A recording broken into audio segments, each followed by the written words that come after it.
हमें भारतवासी देखब नहीं जाती पाती, हाथ देखब नहीं जाती पाती, हाथ जोरी करत जो है रे, धैर्य भाई गया झयाली रौरे,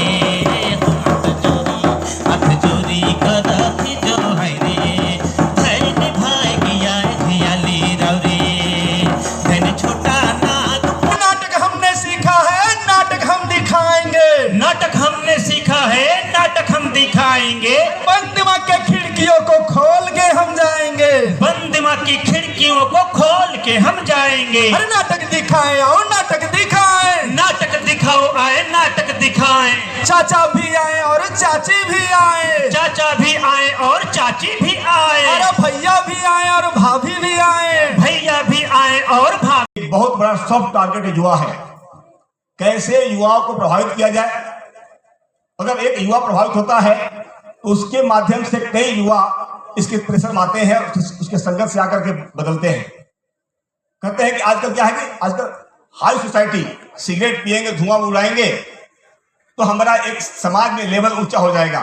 ऐसे कई तरह के मिथ्स आज युवाओं के बीच में आते हैं। तो अगर हम टोबैको कंट्रोल क्लब बनाएंगे तो उस क्लब के माध्यम से उस कॉलेज कैंपसेस में कई तरह हम कार्यक्रम कर सकते हैं। जैसे विभिन्न तरह के इसके होने वाले नुकसान को लेकर के सेमिनार, संगोष्ठी, विभिन्न तरह की प्रतियोगिताएं, चाहे भाषण प्रतियोगिता, निबंध प्रतियोगिता, चित्रकला प्रतियोगिता, तो ऐसे कई नुक्कड़ नाटक, अभी नुक्कड़ नाटक नीचे हुआ है, हम नुक्कड़ नाटक कर सकते हैं। तो कुल मिलाकर के उदाहरण देंगे, संजीवियर कॉलेज हमारे यहाँ करीब हमारे 50 बच्चे आए हुए हैं। तो संजीवियर कॉलेज एनएसएस के हमारे वहाँ पर 2 इकाई काम करता है। अगर हम वहाँ 2 क्लब बनाएंगे तो जेवियर में 12,000 से ऊपर बच्चे पढ़ते हैं।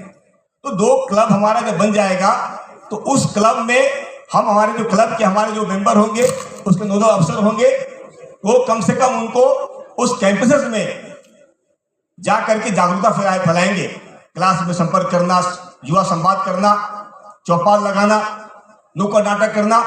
तो ऐसे विभिन्न कार्यक्रमों के माध्यम से हम इसको रिड्यूस कर सकते हैं क्या? इसलिए मुझे लगता है कि एक क्लब की स्थापना होनी चाहिए ताकि वो क्लब के माध्यम से हमको बच्चों को मिले। दूसरा, जो क्लब के बच्चे हमारे काम करेंगे उनको एक मैंने शुरू में सुझाव दिया था, जो बच्चे हमारे 6 महीने तक लगातार काम करेंगे क्लब में, उनको एक सर्टिफिकेट भी टोबैको कंट्रोल का जो हमारा जो संगठन है उसके तहत मिलना चाहिए, ताकि वो क्लब में जो काम कर रहे हैं उनका काम का एक इनाम के रूप में एक सर्टिफिकेट मिलेगा तो उनके करियर के लिए बहुत उपयोगी हो जाएगा। हम एनएसएस के माध्यम से एक इकाई को एक गांव गोद देते हैं, स्लम को गोद देते हैं, यानी कैंपस टू कम्युनिटी। हम कैंपस में तो काम करते ही हैं, कम्युनिटी के बीच में काम करते हैं। तो जो हमारा एडॉप्टेड जो विलेज हमारा एडॉप्टेड स्लम्स हमारा है, हम वहां जाकर के जागरूकता प्रोग्राम चला सकते हैं।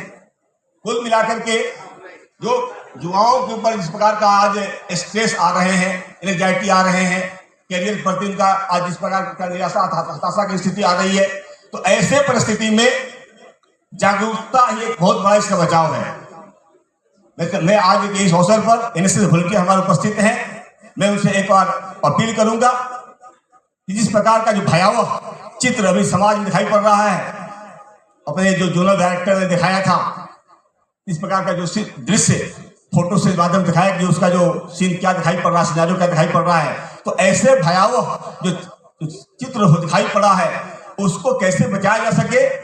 और एक युवा से समाज को बड़ी उम्मीद है। अगर एक युवा समाज के लिए कुछ काम करेगा तो समाज में बदलाव ला सकता है।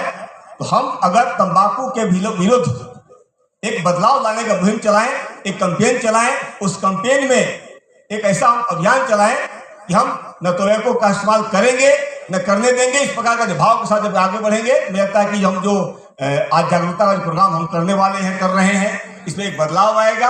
और कहते हैं युवा बदलाव का एक बहुत बड़ा माध्यम होता है, हमें उस बदलाव का माध्यम बनना पड़ेगा।